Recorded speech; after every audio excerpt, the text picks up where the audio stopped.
अवतार करते होता कछु विच सब निशियों में मिलता तुम्हें उनका साथ हो जिसे बोले जान करते अपने अमर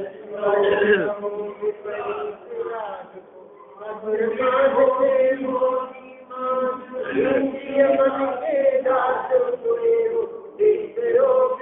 मनुज समान विषय प्रवर्त तुम्हारे कृष्णा उपजे जो मुझ बचाना जैसे शक्ति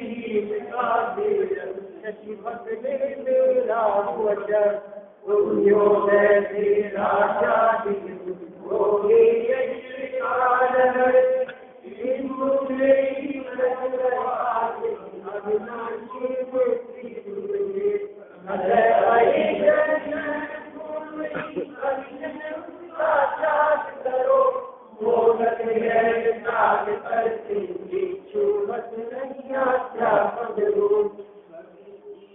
कभी जीव को करे धर्ममय कभी करे पापों से ईमानों के जीवन में पुण्य पाप में करे इसलिए अपने कारण बुझाए याद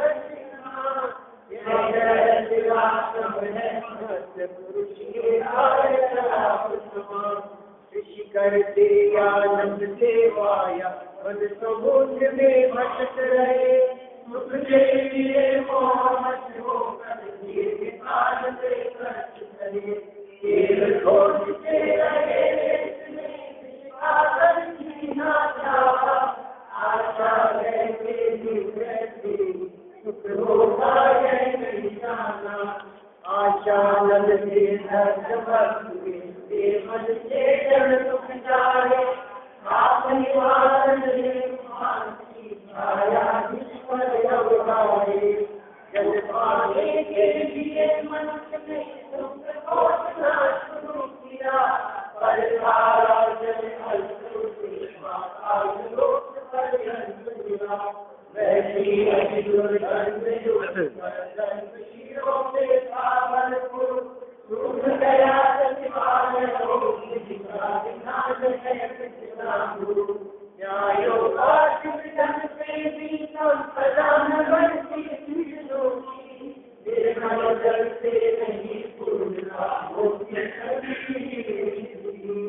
निर्मल जल से नहीं पूर्णता होती कभी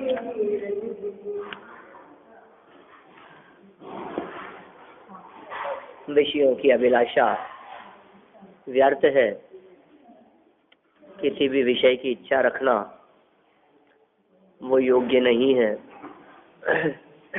पंचेंद्रिय विषय भोगों की अभिलाषा रखने से वे अभिलाषा और इच्छाएं पूर्ण तो होती नहीं है। जब इच्छा हमारी पूरी नहीं होती तो ये व्यक्ति दुखी भी बहुत होता है। तो माने जितनी इच्छाएं हैं उतना दुख है और जितना इच्छाओं का अभाव है उतना सुख है, ऐसा नियम समझना चाहिए। जगत में सामग्री तो लिमिटेड है और उसको चाहने वाले इच्छा रखने वाले बहुत हैं। अब यही समस्या है कि यदि इसको इसकी इच्छा के हिसाब से वस्तुएं पदार्थ मिल जाए तो फिर दूसरे को उसकी इच्छा के हिसाब से क्यों नहीं मिले। यदि मेरी इच्छा के हिसाब से दुनिया में काम हो तो आपकी इच्छा के हिसाब से क्यों नहीं हो।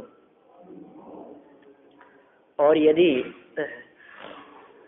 दोनों ही की इच्छा के हिसाब से काम हो, सबकी इच्छा के हिसाब से काम होने लगे तो परस्पर विरोधी कार्य को चाहने वाले भी तो जगत में दिखते हैं। कैसे संभव हो पाएगा। एक व्यक्ति कुछ चाहता है, दूसरा और कुछ चाहता है। एक व्यक्ति मान लीजिए ये चाहता है कि बोलो और दूसरा चाहता है चुप रहो। एक को गर्मी लगती है, दूसरे को सर्दी लगती है। ऐसी स्थिति में क्या करेंगे। ले दुनिया का परिणमन दुनिया की व्यवस्थाएं वो सब अपनी स्वतंत्र योग्यता से चलती हैं, हमारी इच्छा की अपेक्षा बिल्कुल नहीं रखती। एक सारा विश्व जिस गड्ढे में अणु के समान है, ऐसा गड्ढा, इच्छा रूपी गड्ढा प्रत्येक प्राणी का है। और फिर विश्व तो एक ही है, एक विश्व और अनंत जीव, क्या करें? एक अनार 100 बीमार, ऐसा ही है। विश्व एक और उस पर अधिकार जमाने वाले, पदार्थों को इकट्ठा करने वाले की, इकट्ठे करने की चाह रखने वाले, वो अनंत है, क्या करें?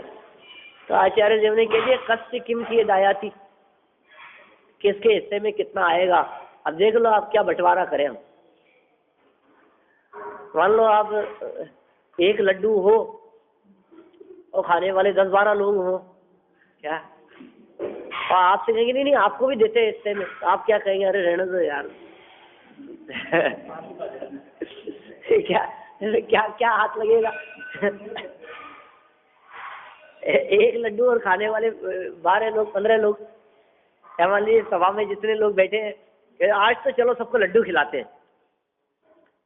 बहुत अच्छी बात है, सब खुश हो गए, चलो आज तो लड्डू खिला रहे हैं। लोग है कहाँ लड्डू? कि लाया हूँ ना एक लड्डू।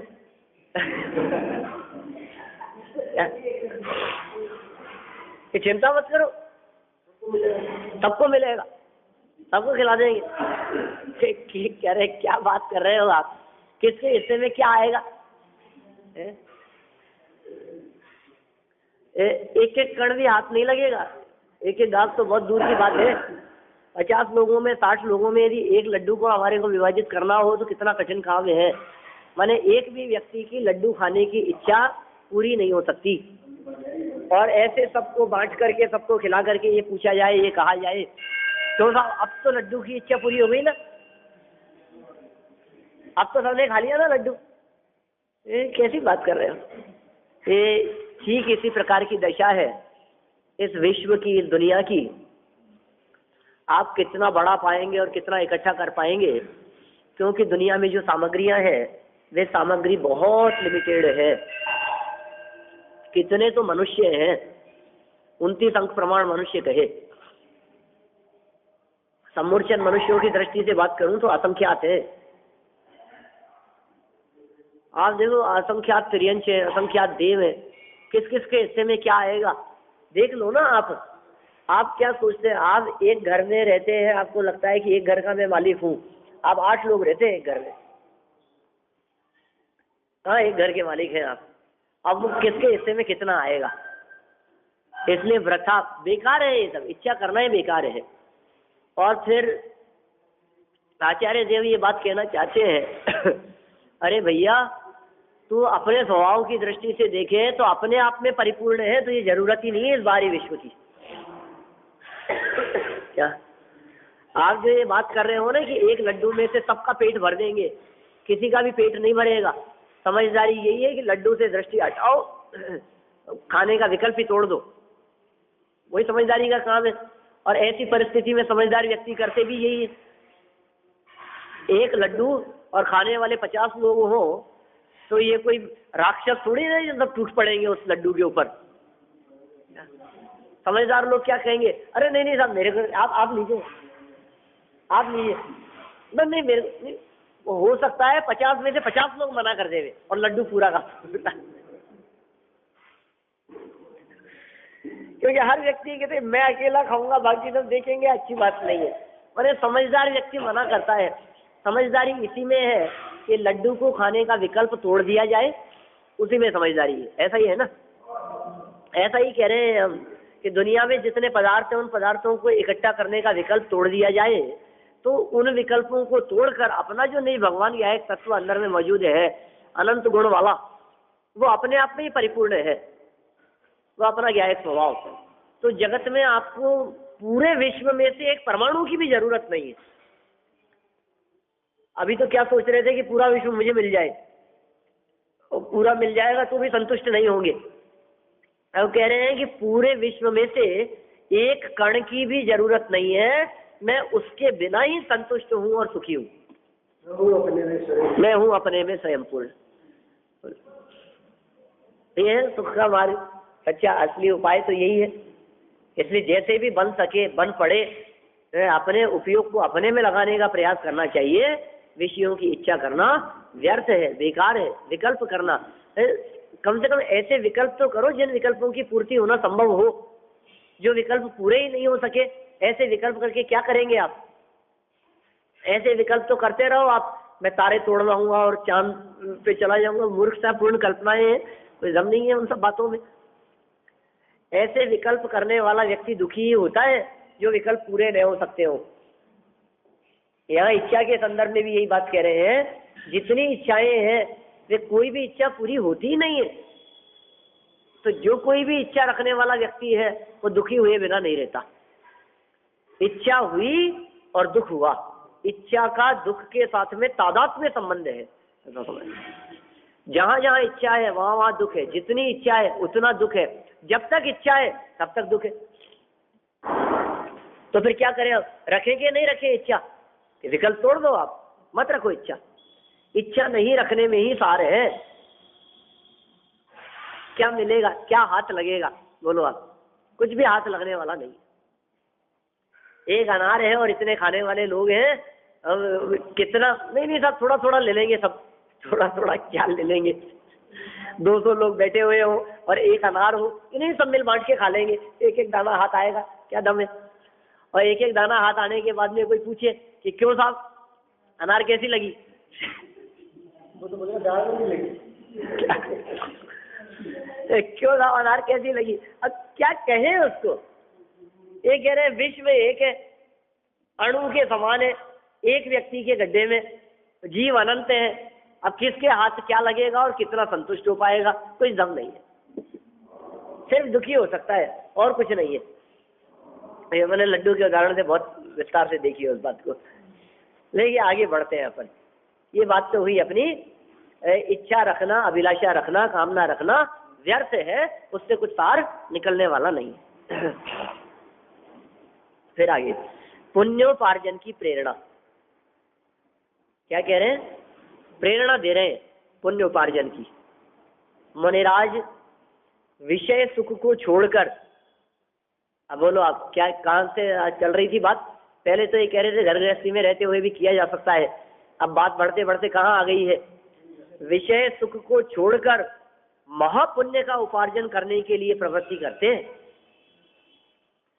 पुण्योपार्जन तो गृहस्थ दशा में रह करके भी हो सकता है, लेकिन महापुण्योपार्जन, उत्कृष्ट पुण्य का उपार्जन, ये मुनि भूमिका में ही होता है। इस विषय सुख की प्रवृत्ति से भव भव में नवीन शरीर धारण करना पड़ता है। तो क्या कह रहे हैं आचार्य जी? आप यदि इच्छाएं रखेंगे, आपकी यदि अभिलाषा होगी विषयों को ग्रहण करने की, तो इस अभिलाषा से भव भव में नवीन शरीर धारण करना पड़ता है। पता है जन्म मरण क्यों होते हैं? पता है ये जीव मर करके दूसरा जन्म क्यों लेता है? संसार में क्यों जन्म मरण के दुख भोग रहा है? ये शरीर के प्रति तन्मयता और एकत्व बुद्धि, ये शरीर मैं हूँ, ये शरीर मेरा है, ये शरीर बना रहे, टिका रहे, ऐसी जो हमारी भावना है, उस भावना के फलस्वरूप नया शरीर मिलता है। जिसका शरीर के प्रति अपनापन टूट जाता है, शरीर में मैंपना टूट जाता है, उसे फिर नए शरीर नहीं मिला करते। एक आध मिल जाए बीच में वो बात अलग है, लेकिन फिर शरीर का अभाव होकर के सिद्ध दशा की प्राप्ति होती है। और शरीर ही सिद्ध भगवान, आदर्श तुम्हें मेरे, उस सिद्ध दशा की प्राप्ति हो जाती है, उस अशरीर दशा की प्राप्ति होती है। कब तक चलेगा? इंद्रिय विषय चाहिए, इंद्रियां मिलती चली जाएगी। और ये कह रहे हैं भव भव में नवीन शरीर धारण करना पड़ता है। इसलिए जो आत्म कल्याण में प्रवीण है वे सोच विचार करके आत्म कार्य में प्रवृत्ति करते हैं। प्रवीण लोग जो हैं, जो चतुर लोग हैं आत्म कल्याण में, वे लोग सोच विचार करके प्रवृत्ति करते हैं। पानी पानी करता रहा तो पानी में जाके जन्म ले लिया। जिसके विकल्पों में पानी पानी चल रहा है वो पानी में जाकर के जन्म ले लिया उसने। जिसके विकल्पों में धन धन लगा रहता है वो धन पर जाकर के सर्प बन जाता है। ये परिणामों की ऐसी दशा है। धन को भोग तो बिल्कुल नहीं पाएगा और कुंडली मार के धन पे बैठा रहेगा। ले ले धन, अरे तेरे जो अपने आप को ऊंचा दिखाना चाहता है, बड़ा समझना चाहता है, जिसको हर बात में अपनी नाक का सवाल दिखाई देता है, इतनी लंबी नाक हो जाती है कि जमीन पर रगड़ती हुई चलती है, हाथी हो जाता है, जमीन पर रगड़ती हुई चलेगी। अरे ये बड़ी विचित्र है ये कर्मों की चाल। तो आप सोचिए, आत्म कल्याण की भावना से सोच विचार करके समझदारी पूर्वक आपके परिणाम किधर जा रहे हैं, हमारे विचार किधर जा रहे हैं, हम क्या सोच रहे हैं, हमारा चिंतन कैसा चल रहा है, बोलो। तो सोच विचार करके आत्म कार्य में प्रवृत्ति करते हैं, लोक में समस्त प्रभाव पुण्य का ही फल है, यह बात आगामी छंद में कहते हैं। हमारे जितना प्रभाव जगत में दिखाई देता है वो सब पुण्य का फल है। पुण्य को पाप की दृष्टि से श्रेष्ठ कहा गया है, और इच्छा से काम नहीं होगा। यहाँ ये कहा इच्छा से नहीं होगा काम, काम होगा आपके पुण्य योग से। आप ये सोचे कि मेरा भी ऐसा सम्मान होना चाहिए, तो आप सोच लीजिए आपके ऐसा सोचने से कुछ नहीं होगा, लेकिन यदि पुण्य पल्ले होगा तो वैसा क्या, उससे भी बढ़कर सम्मान आपका होगा। आप यदि ऐसा सोचते हैं अपने पास भी ऐसी गाड़ी चाहिए, पुण्य पल्ले नहीं है तो काम नहीं चलेगा, और यदि पल्ले पुण्य है तो आपको निश्चित मिल जाएगी।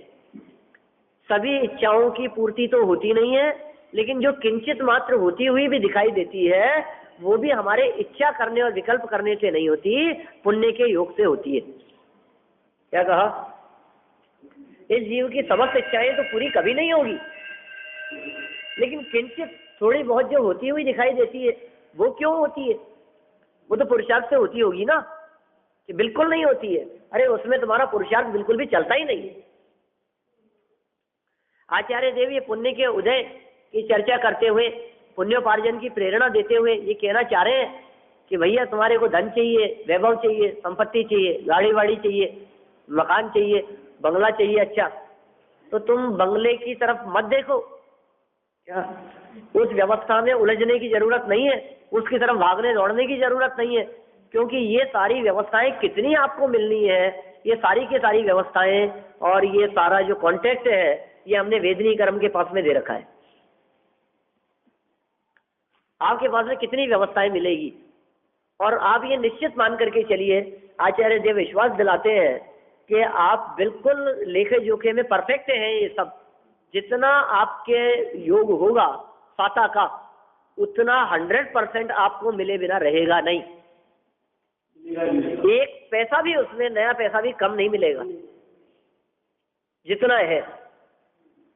सब ज्यादा मिल जाए कि ज्यादा मिल नहीं सकता, एक पैसा भी कम नहीं मिलेगा और एक पैसा भी ज्यादा नहीं मिलेगा, ऐसी व्यवस्था है साता वेदनी कर्म के पास में। हो ही नहीं सकता, ऑटोमेटिक व्यवस्था है कि साहब शरीर को संभालूं मैं, अरे साहब बहुत समय से तबीयत ठीक नहीं है, क्या बात है आप ध्यान ही नहीं रखते। अरे कौन ध्यान रखे, यहाँ तो ध्यान हटाने की बात करते हैं, क्योंकि इसका ध्यान रखने वाला है एक व्यवस्थापक, जैसे आचार्यों ने नाम कर्म के नाम से कहा है, जैसे शास्त्रों में जिनागम में नाम कर्म के नाम से पुकारा जाता है, वो है व्यवस्थापक, वो सारी व्यवस्थाएं देखने वाला है। शरीर संबंधी सारा डिपार्टमेंट, सारी व्यवस्थाएं वो नाम कर्म के पास में है। मोटा होना, पतला होना, अरे वजन बहुत बढ़ रहा है कैसे कम करूं, कि तुम कितने भी विकल्प कर लो, व्यवस्था उसके पास में। अब तुम हस्तक्षेप मत करो बीच बीच में, तुम्हारे विकल्पों से कुछ भी नहीं होगा, चुपचाप रहो। तुम वजन कितना बढ़ रहा है कि कितना कम हो गया है, तबीयत खराब है कि अच्छी है, आँख कैसी होनी है, नाक कैसी होनी है, कान कैसा होना है, मोटा होना है कि पतला होना है, सब व्यवस्थाएं पूरी, आवाज कैसी होनी है, जुकाम लगनी है, खांसी सर्दी जो भी है, सब व्यवस्थाएं नाम कर्म के पास में शरीर संबंधी। अब बोलो आचार्य देव ऐसी बात कह करके क्या कहना चाहते हैं, अरे यार निश्चिंत रहो ना, तुम काहे को चिंता कर रहे थे। तो चिंता तो तब करें कि करने वाला कोई नहीं है, और बखूबी पूरी जिम्मेदारी से यदि वो अपना काम निभा रहा है, काम कर रहा है नाम कर्म, तो आप निश्चिंत रहो। तो काला बहुत हो गया हूँ, अरे क्या दम है तेरे पास, है ही नहीं है व्यवस्था, तो कितना भी फेयर एंड लवली लगाता रहे और जगह इतना भी अच्छे से अच्छे साबुन को घिसता रहे, क्या होगा उससे बता। क्यों नहीं होगा, क्योंकि ये इसके कंट्रोल में नहीं है, ये नाम कर्म के कंट्रोल में है। पुण्योपार्जन के बिना ये व्यवस्था नहीं होती। ये बात यहाँ इस श्लोक में कहना चाहते हैं। शार्दूल विक्रीडित नाम का छंद है, बहुत सुंदर छंद है, बहुत अच्छी धुन है इसकी।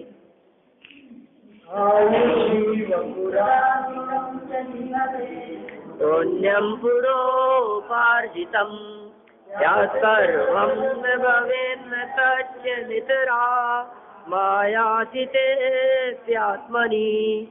इत्यार्या सुविचार्य कार्य कुशला कायेन कृतोद्यमा दादामि भवा देव सततं प्रीत्याय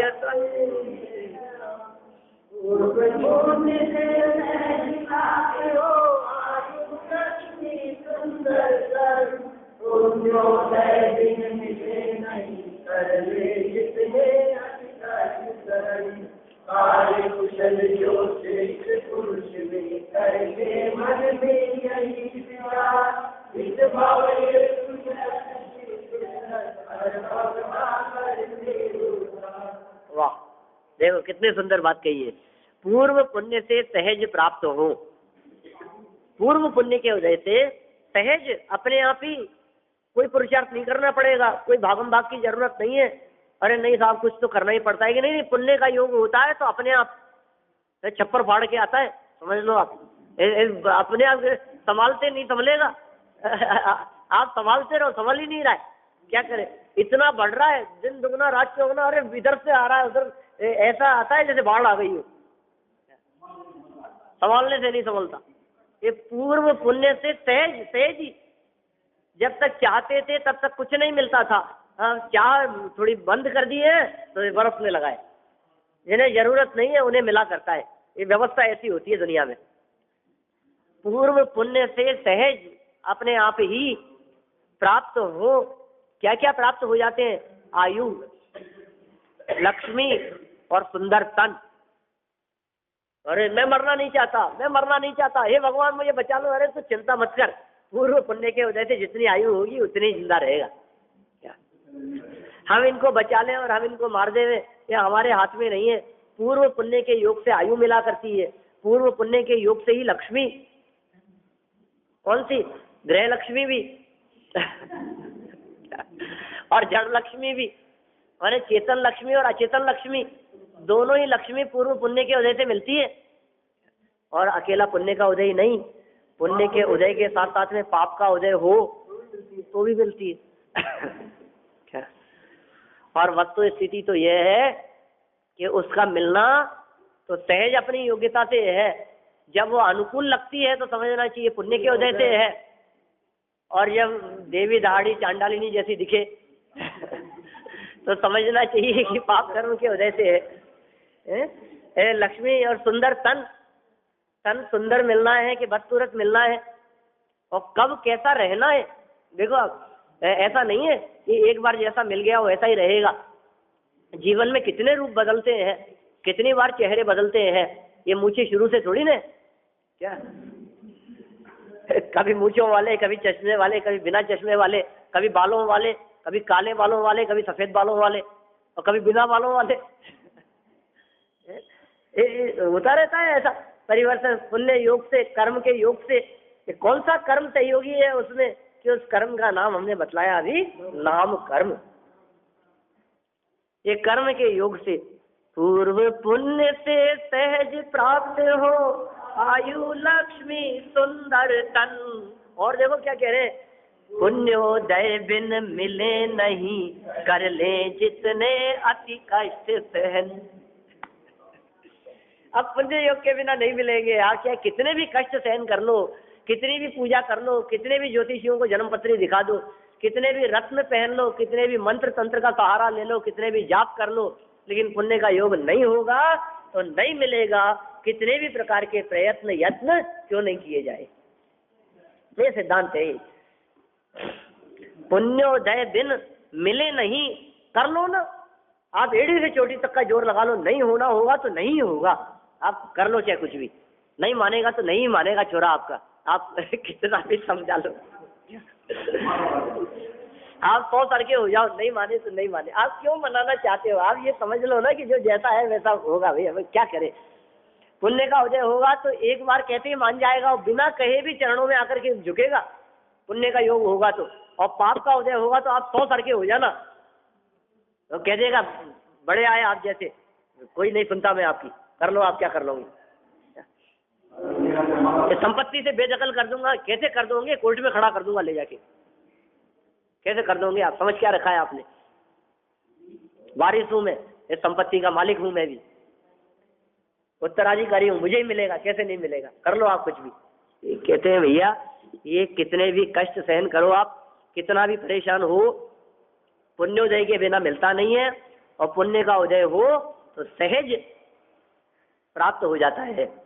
ठीक है, तो समझदार व्यक्ति क्या करे?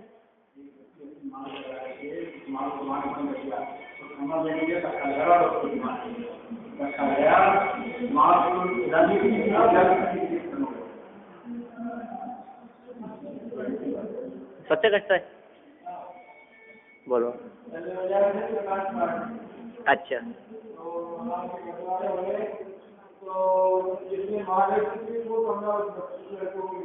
अच्छा,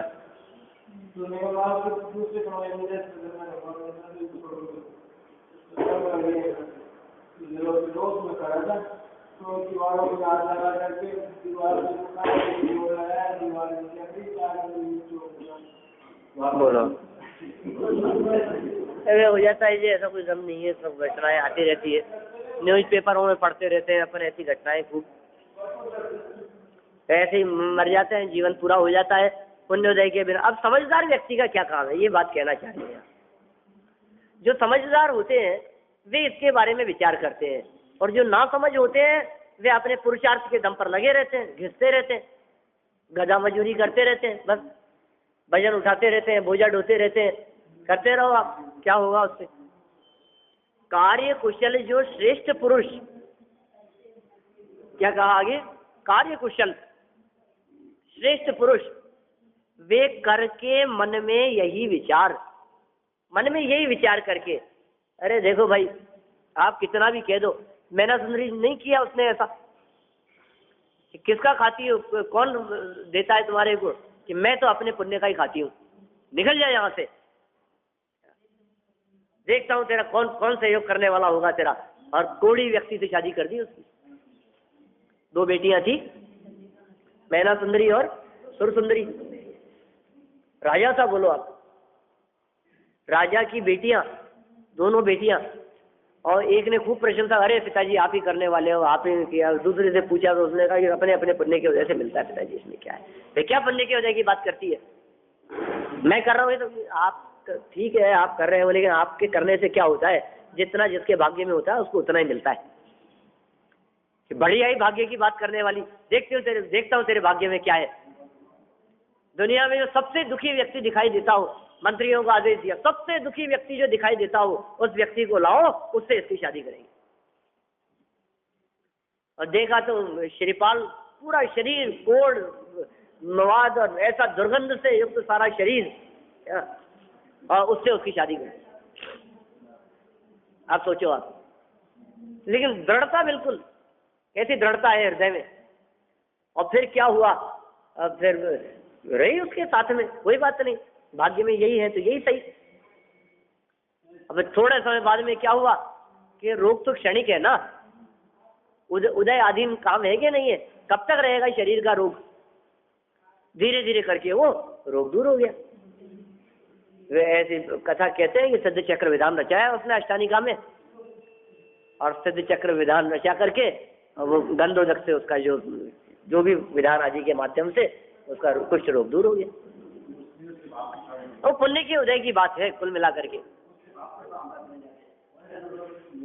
बाद में मालूम चला अरे किसके साथ में, बहन तो इसकी उसके साथ में शादी की थी, ये तो देखो आ गई ना इसकी अकल ठिकाने, उसको छोड़ करके भाग गई किसी सुंदर आदमी के साथ में।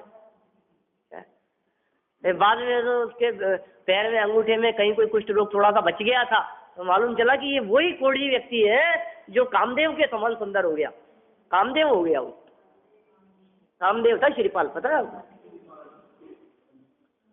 कामदेव जैसा सुंदर। माने उसके योग में तो वो तो ये चाहता था कि ऐसे खराब से खराब जिसको कोई देखना पसंद नहीं करे, जिसके पास कोई खड़े नहीं रह सकता हो, 10 कदम दूर खड़ा हो तो भी दुर्गंध आए तो उसके पास में नहीं जा सकता हो, उससे इसका विवाह कर दिया।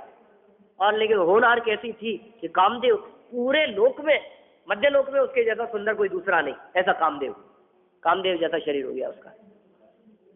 देखो आप, कुष्ठ रोग से सहित व्यक्ति, कुष्ठ रोग दूर होकर के कामदेव जैसा सुंदर हो जाता है, और कामदेव जैसा सुंदर तन जिनका दिखाई देता है, ऐसे सनत कुमार चक्रवर्ती आदि जिनके रूप सौंदर्य की चर्चा देवगति में चला करती हो, उनके कुष्ठ रोग उत्पन्न हो जाता है। क्या दम है इसमें? रोग दूर होकर के कामदेव जैसा सुंदर हो जावे, और जिसके सौंदर्य की चर्चा चलती हो वो रोग से ग्रसित होकर के कोढ़ के अंकुर फूटते हुए दिखाई दे रहे हैं उसमें। क्या दम? अच्छे से बुरा हो जाता है, बुरे से अच्छा हो जाता है, ऐसा विचार करते हुए कार्य कुशल जो पुरुष श्रेष्ठ है, वे कार्य में जो कुशल है, ऐसे श्रेष्ठ पुरुष मन में यही विचार किया करते हैं, ऐसा विचार चिंतन करते हैं। वे क्या विचार करते हैं कि भाई पुण्योदय से सहज प्राप्त होगी है, और पापोदय के बिना मैं कितना भी मर पच लूंगा तो भी मुझे नहीं मिलेगा। इस भव हेतु यत्न शिथिल कर पर भव का करते उद्धार। इसलिए इस भव संबंधी यत्न को तो करते हैं शिथिल, लग रहे हैं दिन रात सुबह से शाम तक दौड़ रहे हैं, पीछे पड़ रहे हैं ग्राहकों से, इधर उधर उसके भागना, उससे मिलना, इसको बताना, उसको समझाना, इसका ये मिल रहे हैं, कोशिश कर रहे हैं खूब। इस भव संबंधी यत्न से तो हो जाते हैं शिथिल, और पर भव का करते हैं उद्धार। ये कैसे करेंगे पर भव का उद्धार? कि दान के माध्यम से, त्याग के माध्यम से, तपस्या के माध्यम से, संतोष वृत्ति के माध्यम से, इंद्रिय विषयों से दृष्टि हटा करके पर भव का उद्धार करते हैं, तो उससे पुण्यार्जन होता है और पर भव में अनुकूलताओं की प्राप्ति सहज हो जाती है। वर्तमान में जो भोग रहे हैं ये पिछली कमाई को भोग रहे हैं, पिछली कमाई खा रहे हैं, और वर्तमान में यदि कमाई बंद है तो बैलेंस जीरो हो जाएगा, आगे कुछ नहीं मिलेगा। इस भव का जो फल है वो इस भव में भी मिल जाता है, 10, 5, 15 मिनट में भी फल मिल सकता है हमारे वर्तमान परिणामों का, और लंबा चले तो पर भव में, अनेक भव में। इस जन्म में ना मिले पर भव में मिलता है, अपने पुण्य और पाप का फल सबको मिलता है। नहीं मिले इस जन्म में, पर भव में मिलेगा, पर भव में नहीं मिलेगा इसी जन्म में आ जाएगा। तो इस भव हेतु यत्न शिथिल कर पर भव का करते उद्धार। कौन? कि श्रेष्ठ पुरुष। ये कितने सुंदर छंद दिया था, अर्थ पढ़ते हैं अपन इसका। इस जीव को देव मनुष्य आदि भवों में दीर्घायु, देव भव में लंबी आयु मिलेगी, मनुष्य भव में लंबी आयु, क्योंकि मरना नहीं चाहता। और आदि शब्द के अंदर तिर्यंच आयु और समझ लेना, कोई मरना नहीं चाहता, नारकी नहीं। देव मनुष्य और तिर्यंच आदि इन भवों में दीर्घायु, लक्ष्मी, सुंदर शरीर आदि पूर्व जन्म में उपार्जित पुण्य से होते हैं। पूर्व जन्म में उपार्जित पुण्य के वजह से होते हैं। जिसने पुण्योपार्जन किया है उसे सभी अनुकूलताएं होती है। कुल मिलाकर के बात ये, बैलेंस कितना है आपके पास में? क्या आपने बैंक बैलेंस और कैश बैलेंस की बात तो सुनी होगी, लेकिन यहाँ पुण्य बैलेंस की बात कर रहे हैं। क्या बैंक बैलेंस बिल्कुल नहीं हो, लेकिन पुण्य का बैलेंस बहुत हो आपके पास में, तो आपका बैंक बैलेंस तो बैंक में ही धरा रह जाता है। क्या और बैंक वाले हजम कर जाते हैं, यदि कोई उसके अंदर नॉमिनी नहीं है, तो कोई उस पर क्लेम करने वाला नहीं है, तो वो तो वहीं धरा रह जाएगा। लेकिन यदि पुण्य का बैलेंस आपके पास में है तो कोई चिंता की जरूरत नहीं है। ये भले ही साथ में नहीं जाए, लेकिन वो बैलेंस जरूर हमारे साथ में जाएगा, जाता ही है वो साथ में। जिसने पुण्योपार्जन किया है उसे सभी अनुकूलताएं होती है। यदि पूर्वकृत पुण्य न हो, क्या पूर्वकृत पुण्य न हो, तो अनेक प्रयत्न करके खेद करने पर भी कुछ भी अनुकूलता नहीं होती। पूर्व पुण्य का उदय नहीं हो तो नहीं होगा।